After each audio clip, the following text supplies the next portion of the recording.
Here is my match week 3 Premier League predictions.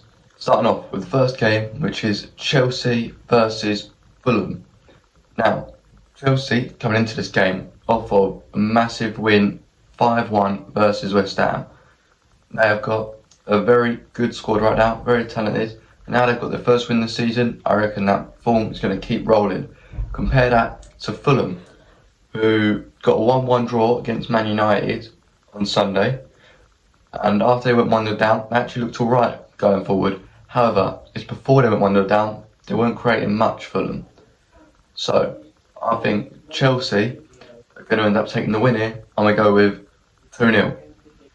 Then we have Man United versus Burnley. Now, Man United, they have been poor to start the season. They've got 0 wins in the Premier League and 2 draws. They drew with Grimsby in the Carabao Cup and then went on to lose on penalties. Now, Burnley on the other hand, they have not been bad this season. Got 2-0 win versus Sunderland, match week 2, and lost 3-0 to Tottenham away, match week 1. So their form's been all over the place, but they've been playing well in both games. So I could see Burnley possibly scoring a goal here. But I just have a feeling United are going to get the points.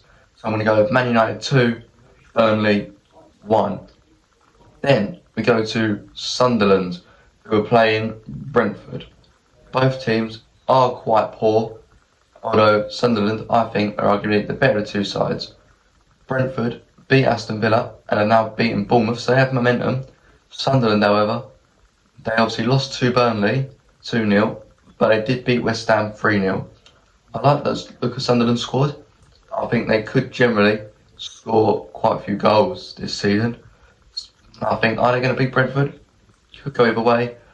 That's why I think this game is going to be Sunderland 1, Brentford 1. Then we go to Tottenham, who are at home to Bournemouth. Now Tottenham are very close to getting Xavi Simons in.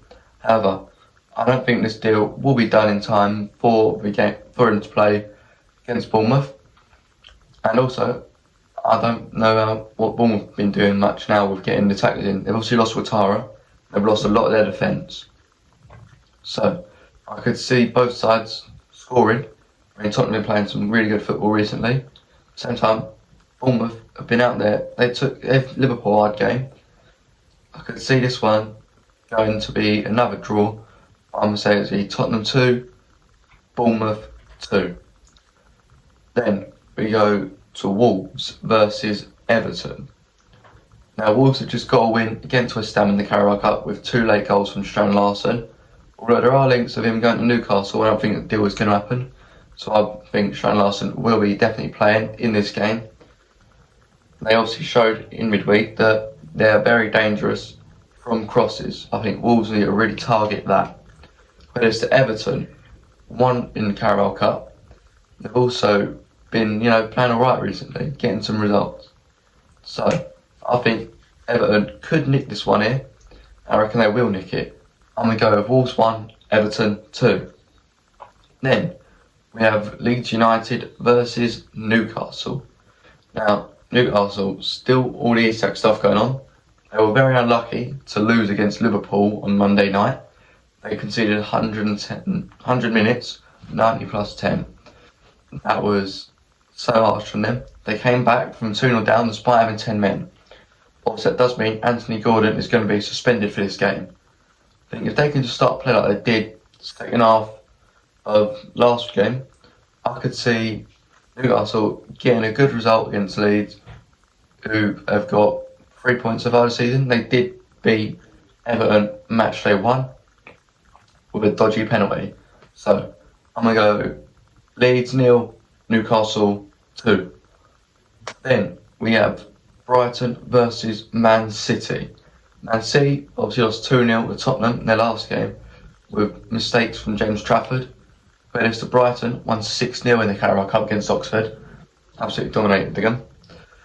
So I could see, you could make an argument for Brighton here. They do generally play good football, Brighton. Have done for the last few years. But it's to City, who have just got a good record against the Seagulls. So I'm going to go with Man City to score. I also think Brighton are going to score. So therefore it's not 0-0. I'm going to go with Brighton 1, Man City 3. Then we go Nottingham Forest versus West Ham. Now West Ham, so poor at the start of the season. Played 3, lost 3. Absolutely terrible. However, they have just got a midfielder in at last, with Fernandes coming in. Peddiston Forest got a big 3-1 win on their opening day against Brentford, then drew 1-1 with Crystal Palace. So, I think Forest are going to beat West Ham. Plus, since Forest have been promoted, West Ham have not won at the City Ground. This game was at the City Ground. So, I'm going to go with Nottingham Forest 3, West Ham 0. Then we go to arguably the biggest game of the weekend, Liverpool versus Arsenal. Both teams going to be pushing hard for the title this year. I think Liverpool have got started to this year, they're leaving games late and then nicking them there. So I think they'll probably end up doing that again this game. But however, Arsenal obviously got the likes of Saliba and Gabriel as their centre backs, got Raya in goal, plus their attack is dangerous. Do I think that'll be enough to maybe nick it? I think they could nick it, but will they? I don't think so. I'm going to go with Liverpool 1, Arsenal 0. Then, the last game of the weekend, Aston Villa versus Crystal Palace. Now, Crystal Palace are on quite a big unbeaten run. They did get through midweek in the Conference League, so that's good for them. Playing out of Villa, who didn't play at all last week, going to have more stamina than Palace. However, I don't think that's actually going to play much of a factor in. I do think Palace will get a goal at Villa Park. Will it be enough to win? Well, I'm going to go with Aston Villa 0, Crystal Palace 2. So yes, that is my Premier League predictions for match week 3. Let me know yours in the comments below, and please consider subscribing to the channel.